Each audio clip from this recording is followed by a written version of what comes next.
अध्याय 18 राक्षस का पुनर्जन्म। अश्वत्थामा अपने मन में नए ज्ञान को लेकर चक्कर खा रहा था। तिजोरी के खंडहरों में अकेला खड़ा था। उसके कांपते हाथ में अभी भी प्राचीन पुस्तक थी। अघोरनाथ के शब्द उसके दिमाग में जल रहे थे। चौथा अवशेष सरस्वती के सूखे पेट के नीचे है। एक राक्षस द्वारा संरक्षित, जिसे एक बार अर्जुन ने मारा था, मेरे श्राप से पुनर्जीवित हुआ। पुस्तक उम्र के साथ ढह रही थी, लेकिन इसमें जो सच्चाई थी उसे नकारा नहीं जा सकता था। अवशेष केवल हथियार नहीं थे, वे अकल्पनीय शक्ति के उपकरण थे, जो पूरे देश में बिखरे और छिपे हुए थे। दिव्य मंत्रों से सील किए गए थे, जिन्हें केवल कुछ ही लोग समझ सकते थे। अघोरनाथ उन सभी को वापस पाने में विफल रहे थे, लेकिन अश्वत्थामा अनंत काल तक पृथ्वी पर चलने के लिए अभिशप्त था। उसके पास उन्हें दावा करने, महाभारत द्वारा टूटे संतुलन को बहाल करने की शक्ति थी। उसने आगे विशाल जंगल को देखा, हवाएं उजाड़ भूमि को हिला रही थीं। सरस्वती नदी, जो कभी जीवन से भरी हुई थी, अब धरती पर एक सूखा निशान बन गई थी। यह एक ऐसी नदी थी जिसे प्राचीन काल में पूजनीय माना जाता था, और अब केवल इसकी स्मृति ही बची थी, जो इसके पूर्व गौरव की छाया थी। इसके सूखे पेट के नीचे वह चौथे अवशेष के खिंचाव को महसूस कर सकता था। मृतकों को जगाने का समय आ गया है, अश्वत्थामा ने अपनी सांसों में बुदबुदाया। उसकी आवाज एक धीमी गड़गड़ाहट थी, क्योंकि उसका हाथ स्क्रॉल को और भी कसकर पकड़ रहा था। वह जानता था कि अभिशाप एक खतरनाक था। अघोरनाथ द्वारा पुनर्जीवित किया गया राक्षस एक आसान बाधा नहीं होगा। इस जानवर ने एक बार अर्जुन का सामना किया था, जो कि सभी समय के सबसे महान योद्धाओं में से एक था, और अब ये भूमि से बंधा हुआ था। इसकी शक्ति फिर से उठने का इंतजार कर रही थी, लेकिन अश्वत्थामा के पास कोई विकल्प नहीं था। उसे पंथ से पहले इस अवशेष को खोजना था। जैसे ही उसने सरस्वती के सूखे पेट की ओर अपनी यात्रा शुरू की, हवाओं ने उसके कानों में प्राचीन रहस्य फुसफुसाए। अर्जुन के हाथों मारे गए राक्षस की कहानियां। ये जीव एक आतंक था, जो रूप बदलने और अपनी शक्ति से हजारों लोगों को मारने में सक्षम था। मृत्यु के बाद भी पांडवों के प्रति उसकी घृणा जीवित थी। उसकी आत्मा बेचैन थी, उसे कभी शांति नहीं मिली। अघोरनाथ ने अपने काले जादू से श्राप का उपयोग करके राक्षस को पुनर्जीवित करने का वादा किया था, और अब अश्वत्थामा को इसका सामना करना पड़ेगा। लेकिन उसके मन में ये सवाल घूम रहा था, अघोरनाथ ने अवशेष की रक्षा के लिए ऐसे खतरनाक प्राणी को क्यों चुना? क्या अवशेष में उसकी शक्ति के अलावा और भी कुछ था? वह वास्तव में क्या करने में सक्षम था? इसका उत्तर जल्द ही पता चल जाएगा। अश्वत्थामा कई दिनों तक यात्रा करता रहा। उसका मन भविष्यवाणी में डूबा रहा। वह सरस्वती की सूखी नदी के किनारे बंजर भूमि से होकर गुजरा। यहाँ की धरती फटी हुई थी, कभी कभी बेदाग मिट्टी अब दरारों का एक मुड़ा हुआ जाल बन गई थी। मानो भूमि खुद ही उस जीवन के नुकसान का शोक मना रही हो जो कभी उसमें से बहता था। रात में वह तारों के नीचे आराम करता था, लेकिन नींद उसे शांति नहीं देती थी। अपने शापित अतीत के दृश्य उसे परेशान कर रहे थे। युद्ध के मैदानों की यादें, खून खराबा, अंतहीन पीड़ा जो उसकी सजा थी। लेकिन यादों के बीच कुछ और भी हलचल मचा रहा था। एक ऐसा एहसास जिसे उसने सालों से महसूस नहीं किया था। डर, इस बात का डर कि वह क्या जगा सकता है। राक्षस कभी बहुत शक्तिशाली प्राणी था।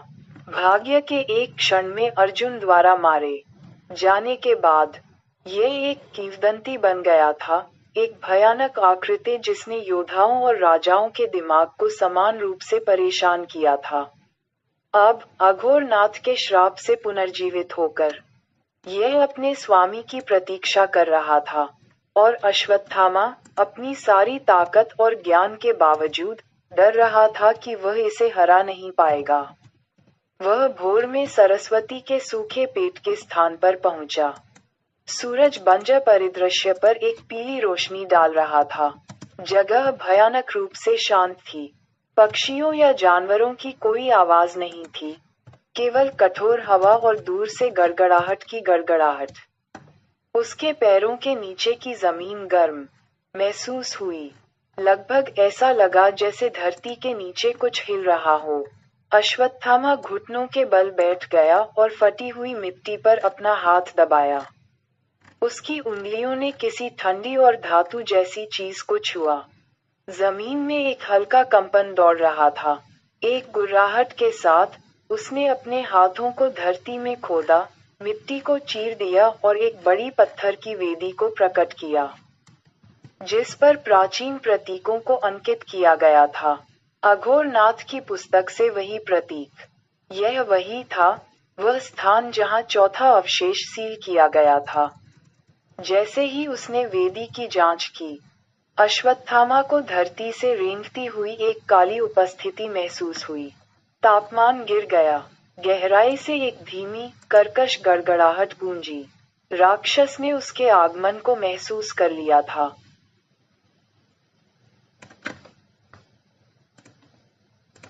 अचानक जमीन एक हिंसक बल के साथ फट गई, जिससे मलबा सभी दिशाओं में उड़ गया। गहराई से राक्षस का विशाल रूप उभरा। उसका शरीर मुड़ा हुआ था, उसकी आंखें एक अप्राकृतिक प्रकाश से चमक रही थीं। उसका रूप विशाल था, एक ऊंचे पहाड़ की तरह, और उसकी त्वचा दांतेदार निशानों और प्राचीन रूनों का एक पैचवर्क थी।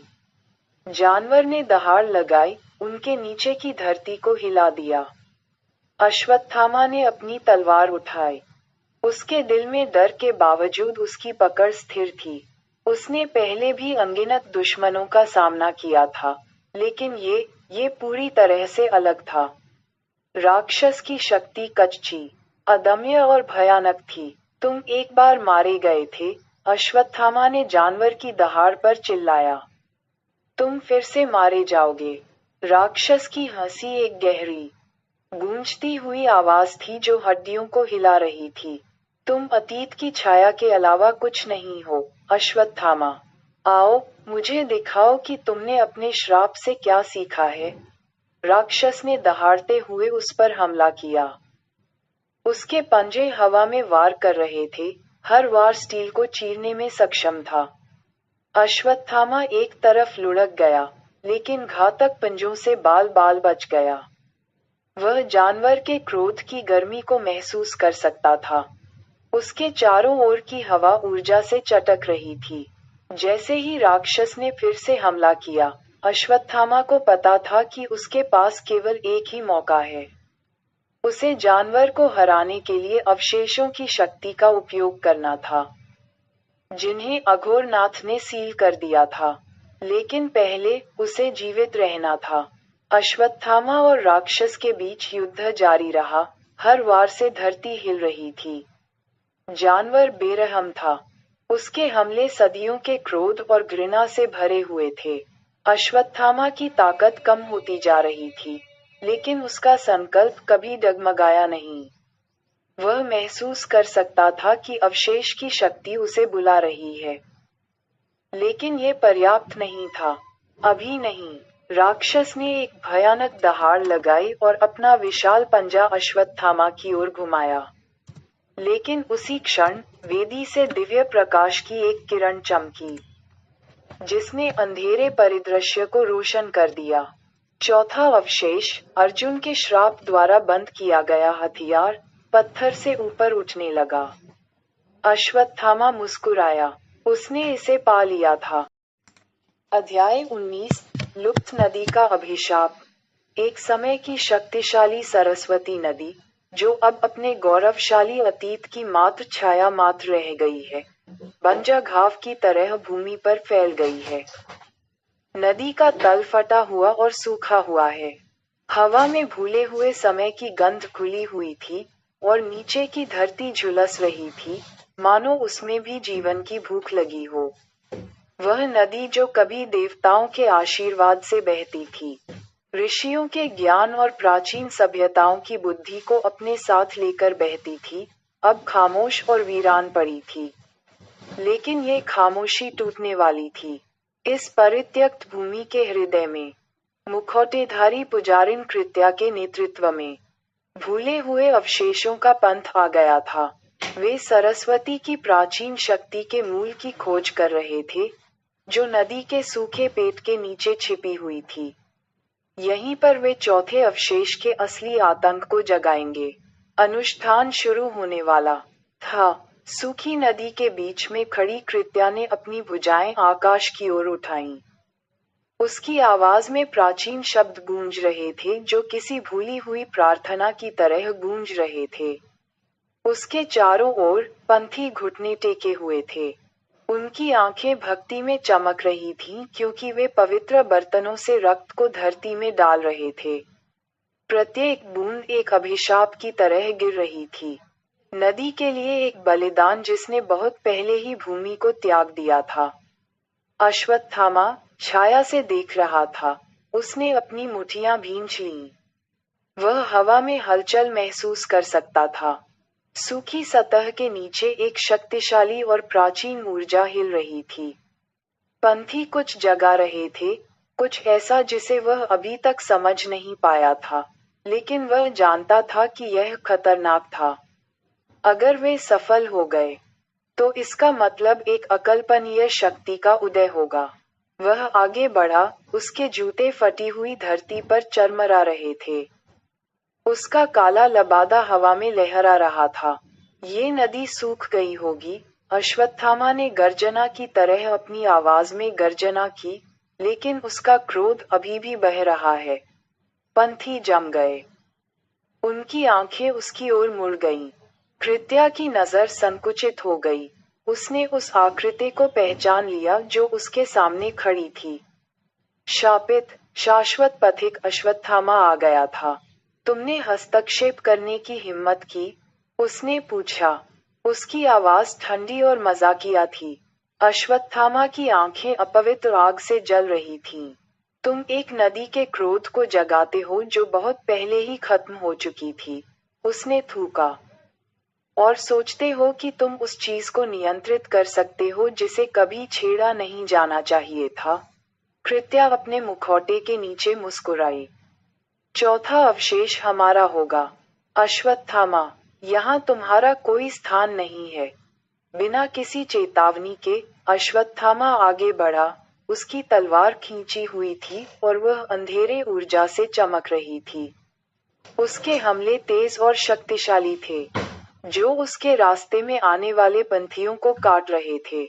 हवा में धातुओं के टकराने, खून बहने और पंथियों की अराजक चीखों की आवाजें गूंज रही थीं, क्योंकि वे अपने पवित्र अनुष्ठान की रक्षा करने का प्रयास कर रहे थे। एक एक करके अश्वत्थामा ने पंथियों को काट डाला।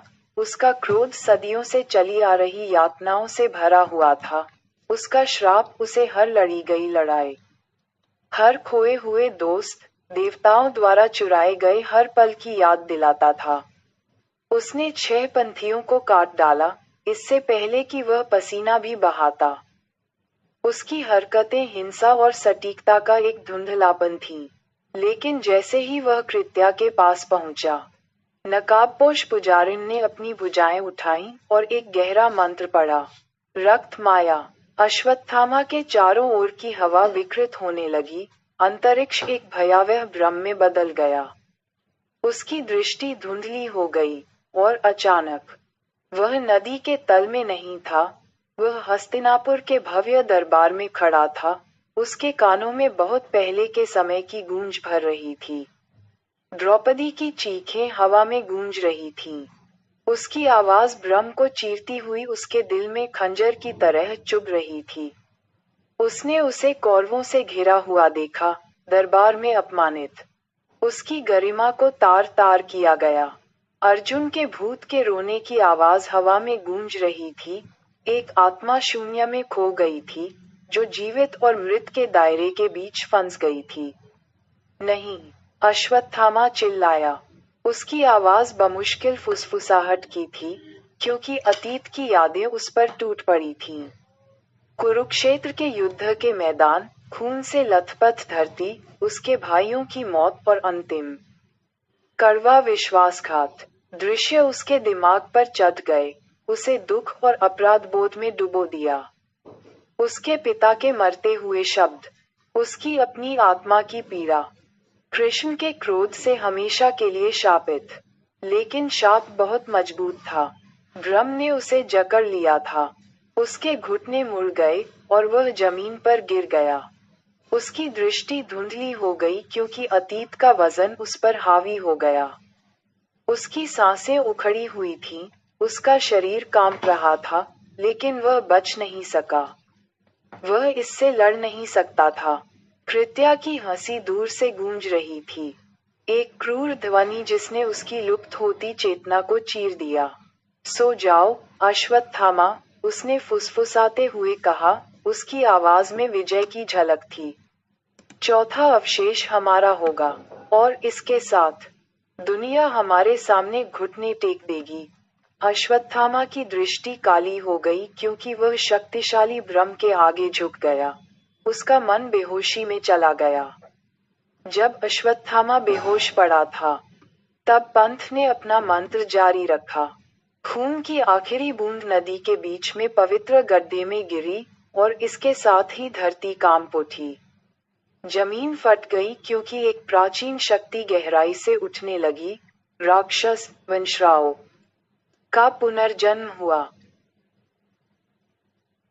12 भुजाओं वाला राक्षस वंशराव दुस्वप्नों का जानवर था, एक ऐसा प्राणी जिसकी आत्मा भैरव के ताले से बंधी हुई थी और जिसे एक बार अर्जुन ने खुद मारा था। अब अघोरनाथ के श्राप से पुनर्जीवित होकर वह शुद्ध विनाश का प्राणी था, अराजकता का साधन। राक्षस की उपस्थिति से हवा घनी हो गई। उसकी 12 भुजाएं बाहर निकली हुई थीं, जिनमें से प्रत्येक नरक की सबसे गहरी गहराई में गड़े गए हथियार को चला रही थी। उसकी आंखें एक दुष्ट प्रकाश, प्रतिशोध और विनाश की भूख से चमक रही थीं। और उस क्षण में, जब पंथवादी अपने पुनर्जीवित चैंपियन के सामने घुटने टेक रहे थे, तो कृत्या अपने मुखौटे के नीचे मुस्कुरा रही थी। चौथा अवशेष हमारा है, उसने फुसफुसाया, और जल्द ही दुनिया भी हमारी होगी।